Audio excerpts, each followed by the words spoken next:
Harry and Meghan are incredibly nervous about the possibility of a tell-all memoir from Sarah Ferguson. Fergie is preparing to go nuclear, to drop the bomb that for a long time she has resisted. She knows the way for the big payday is a Prince Harry style autobiography. A $20 million advance like Harry received is what she wants. Something unusual is starting to move behind palace walls. According to reports from Radar Online, several publishers have already approached Sarah Ferguson about dropping a tell-all book that could shake the royal circle. One insider even revealed she could secure a deal large enough to guarantee serious financial security. And here's where the tension quietly builds. The Sussexes, the same couple who reportedly pulled in around $20 million from their explosive memoir, Spare, are now said to be uneasy about how their private moments and behind-the-scenes conversations could be described by someone who was actually there when everything unfolded. And here is Meghan Markle posting on her Instagram, oh, going to the island. That's Little St. James. And by the way, this plane, PJWIT, was flying to Little St. James, especially on that date that she posted this story. Before we continue, please subscribe. A small click for you means everything for this channel.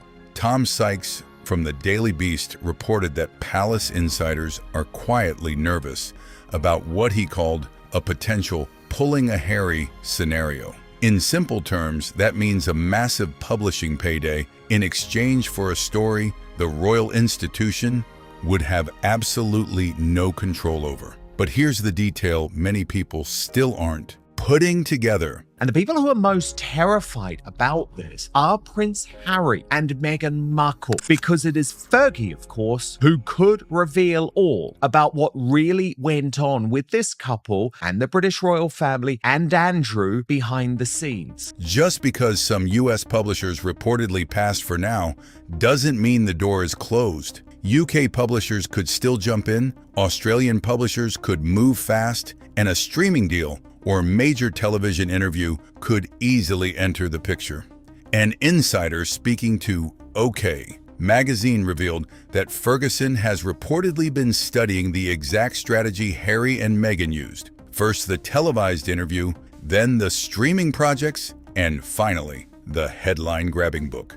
As far as we know, this is a real email. This is in the Epstein files, yet nobody's touching it. It is very telling, again, how the mainstream media is refusing to address this. According to that source, she sees that path as a proven formula, a way to speak out while also securing long-term money. The insider even claimed she is seriously considering that same three-step plan as she prepares to go completely rogue against the royal circle. That memoir, or a memoir of that scale, would of course revisit some of the most controversial moments in royal history, including the fallout from Megxit. If that actually happens, it could send shockwaves through the firm, because right now, the biggest force pushing this move forward is very simple. She reportedly needs the money. Now here's the piece of the puzzle almost nobody talks about: the connection between Meghan Markle and Princess Eugenie.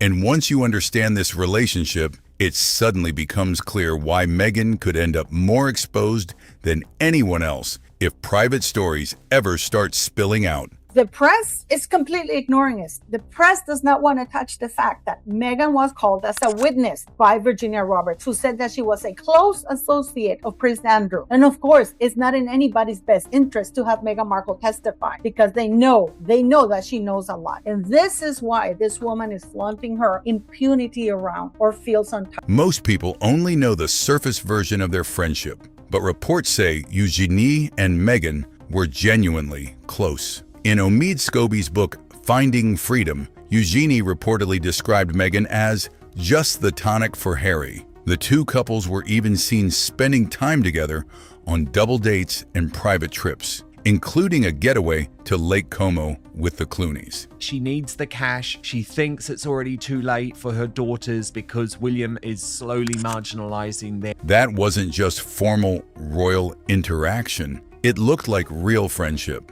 Then things took an interesting turn in 2020 when Harry and Meghan relocated to California. Princess Eugenie and her husband Jack Brooksbank moved into Frogmore Cottage, the Sussex home that had been renovated with millions in taxpayer funds. For a time, they were living inside Harry and Meghan's former residence during one of the most dramatic chapters in modern royal history. That Meghan utilized Beatrice and Eugenie to get closer to Prince Harry. And I think that that's an element of the story that Harry and Meghan leave out.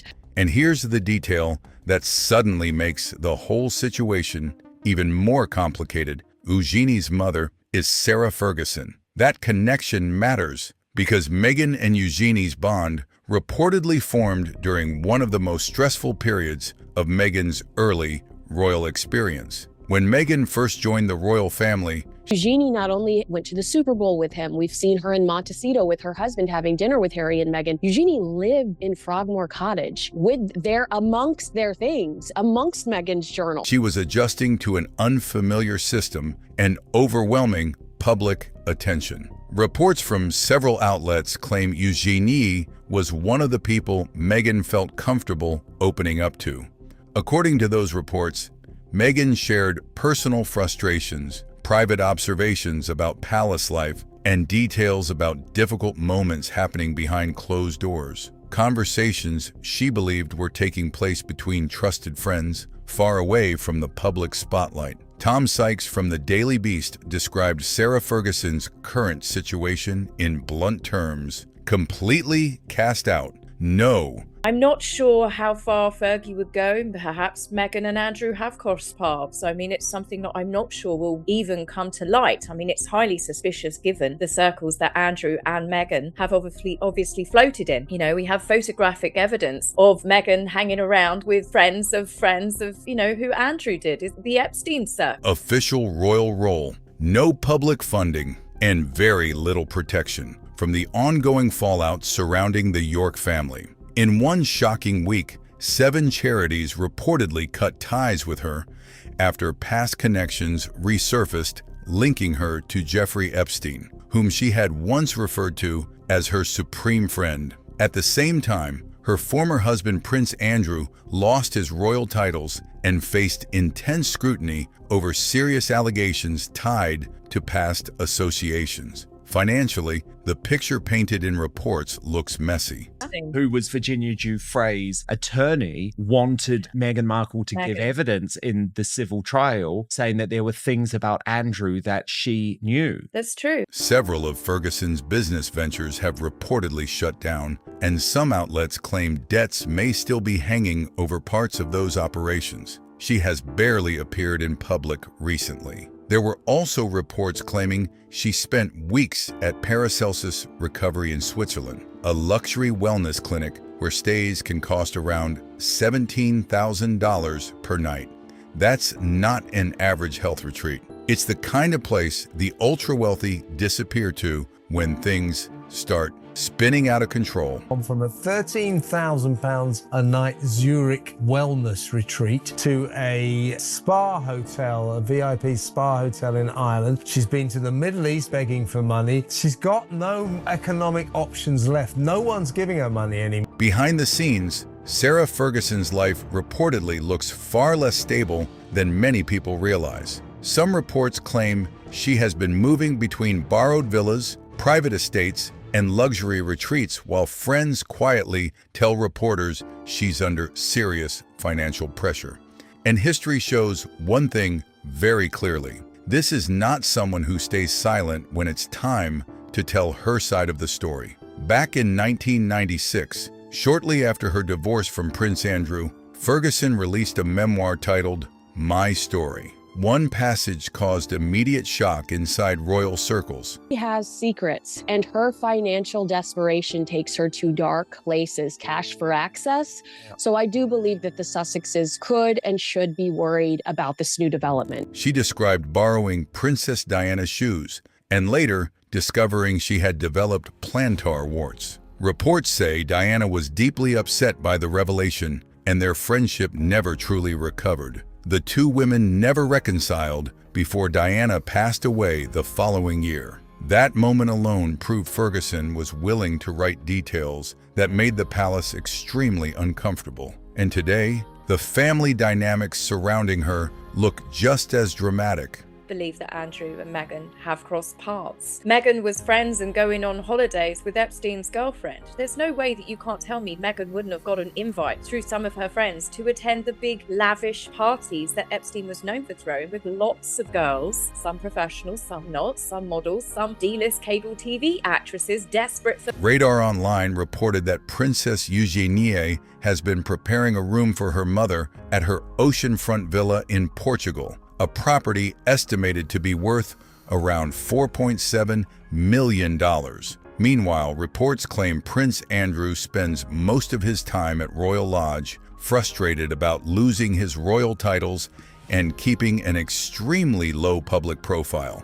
That's the current picture surrounding the York family, a former royal facing ongoing controversy, a mother rumored to be preparing a revealing memoir, and a daughter trying to balance family loyalty while her own royal standing remains uncertain. You know, so there is a good chance that Meghan does know something about Andrew, because she never said anything. Harry never said anything with all of their attacks. And it makes you think, why? Why did they protect Andrew? And it might be because Andrew could have fired back and said that he does, in fact, know Meghan. You know, it could be a real tit-for-tat moment for them. One friend of Ferguson reportedly told OK Magazine that a completely honest memoir could reveal where the bodies are buried in the royal family. Those were the exact words quoted in the report. Another source added that the motivation behind a possible book may be driven just as much by financial pressure as by reputation. After battling serious health challenges, becoming a grandmother, and watching her place inside the royal world unravel over a short period of time. When you have been lied about for a series of years, how hurtful that is. So imagine that for over a period of months and years, and you know that it isn't true. Ferguson's current circumstances look very different from the life she once had, and the reaction inside the royal household shows just how seriously some people may be taking the possibility of that story being told. According to In Touch Weekly, some members of the royal household have even discussed the possibility of legal action against Sarah Ferguson to stop a potential tell-all before it could cause what they described as lasting damage. Think about that for a second. Legal threats over a book that hasn't even been written yet. That's what I would say about that. I think it's very important to shift this idea that play the opposite and make sure you can be taken seriously. My point in all of this is that no matter what you look like, you should be taken seriously. That alone shows how nervous certain insiders reportedly are about what could come out if Ferguson decides to speak freely. The report also claims Prince William has already started creating distance from parts of the York side of the family. Sources say Princess Beatrice and Princess Eugenie have been quietly pushed away from certain royal events, including Royal Ascot. There are even claims that family members have been advised to keep public appearances involving them more limited. We all know that they behaved badly. We all know that they treated staff badly. We all know that Meghan definitely bullied everybody and anybody that she could, whether it be the Queen's chefs, the gardeners, Catherine and William's nanny, the Queen's dresser. I mean, Meghan really was a force when she joined that family of just being... Royal biographer Andrew Loney added another controversial opinion when speaking to the Daily Express. He argued that the princesses should eventually give up their royal titles altogether. Loney pointed out that Beatrice is now married and legally known as Mrs. Eduardo Mapelli Mosey. Without the royal title, he suggested public interest in her could fade quickly. It's a harsh assessment, but it highlights how dramatically the York family standing has shifted in recent years. And this is where the Meghan Markle angle suddenly becomes very important. You know, what they're ultimately scared of with a Fergie book is alternative versions of events coming out. Since Harry and Meghan have moved here, they've monetized their version of events, not necessarily the truth, but their truth through Spotify, Netflix, and Harry's book deal. If Beatrice and Eugenie ever lost their titles or official royal standing, what exactly would they still be protecting inside the royal system? What real reason would remain for keeping quiet about private stories from the past? For years, the palace's main leverage over the York family has reportedly been reputation and status. But that only works if the people involved still feel they have something to lose. Sarah Ferguson has already lost her formal royal role, many of her charity positions, and much of her public standing. Jeffrey Epstein was also Harvey Weinstein, very prominent. There were members. Meghan Markle was just one of the working girls for Soho House. Call girl, working girl, escort, whatever you want to call it. That's what she was. Prince Andrew's situation has also brought intense scrutiny over the entire family.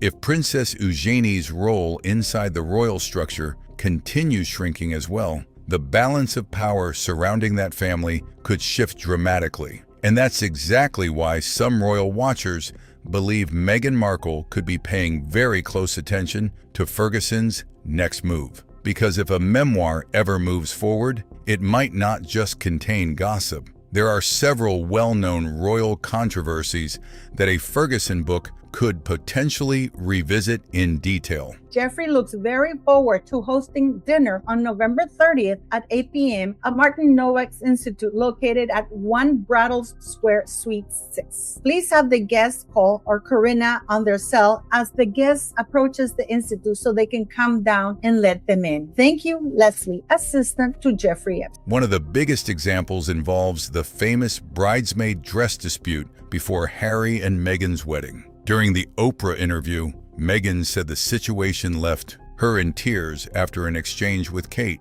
However, several royal writers, including Valentine Lowe, have reported accounts from palace staff suggesting the disagreement may have unfolded very differently. The palace reportedly reviewed the situation internally, but the findings were never made public. During that same period of wedding preparations, Princess Eugenie was moving within the same social circle as the bridal party. She was considered one of Meghan's closest connections inside the royal family at that exact moment. And that detail matters, because friendships like that often come with long private conversations, the kind that never reach the public stage. If Meghan ever shared her real feelings about what happened during the bridesmaid dress fitting, Eugenie would likely have been one of the people she spoke to. And if Eugenie later repeated those conversations to her mother, Sarah Ferguson could be holding information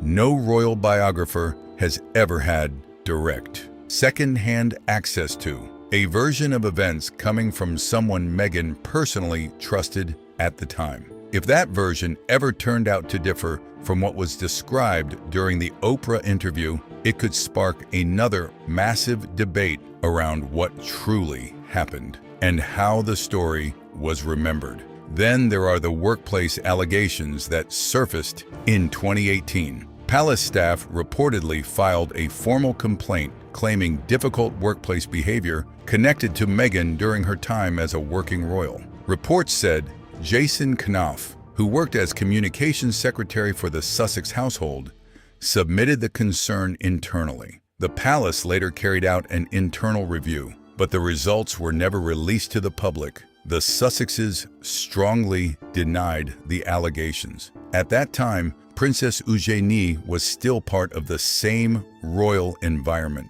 She was close enough to Meghan to hear her side of the story, but also close enough to the institution to hear what staff members were saying behind palace doors. Whatever impressions or stories were shared during those family conversations could now sit inside Sarah Ferguson's memory, like sensitive information waiting for the right moment to surface. Then there's the timeline around the Sussexes stepping away from royal duties, the moment widely known as Megxit. Harry and Meghan presented the move as a last resort decision after feeling unsupported and overwhelmed by media pressure. But some insiders have suggested the conversations about leaving may have started earlier than the public realized. Even the book Finding Freedom referenced early discussions about stepping away from royal life. If Meghan was privately discussing those ideas with Princess Eugenie back in 2019, long before the official announcement, a memoir from Sarah Ferguson could potentially frame the exit very differently. Instead of a sudden reaction, it could appear as a carefully planned strategy, and that single shift in the timeline would change how many people interpret the Sussex story across the United States and beyond. Then there's another connection that often gets overlooked: the Soho House network. Long before Prince Harry entered the picture, Meghan and Eugenie reportedly moved within overlapping social circles connected to Soho House in London. Marcus Anderson, a well-known executive inside the Soho House network, was even credited with helping arrange Meghan and Harry's first meeting. Those same elite membership circles from 2013 to 2016 have recently faced renewed scrutiny in media coverage following broader conversations about powerful social networks and controversial figures. To be clear, no one is claiming Meghan did anything improper in those circles, but questions about who knew whom, when certain friendships formed, and what private conversations took place behind closed doors. Those are exactly the kinds of details a memoir could explore. And once something like that is printed in a book and pushed into the public conversation, it becomes extremely difficult to erase or walk back. That is why some commentators believe a potential Ferguson memoir could challenge parts of the Sussex narrative from several different directions. Not vague gossip or tabloid whispers, but specific moments from inside royal life that shaped how the public understands everything that followed.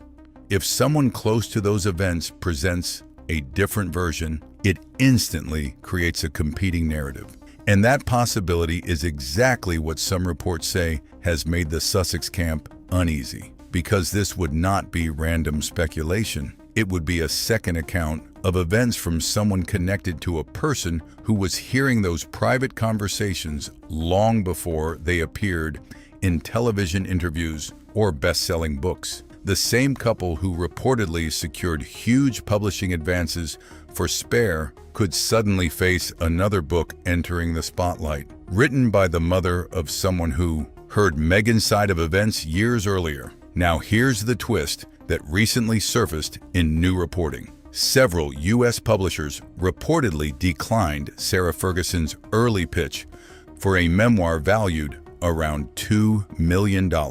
Meanwhile, Prince Harry's book Spare reportedly secured advances estimated around $20 million.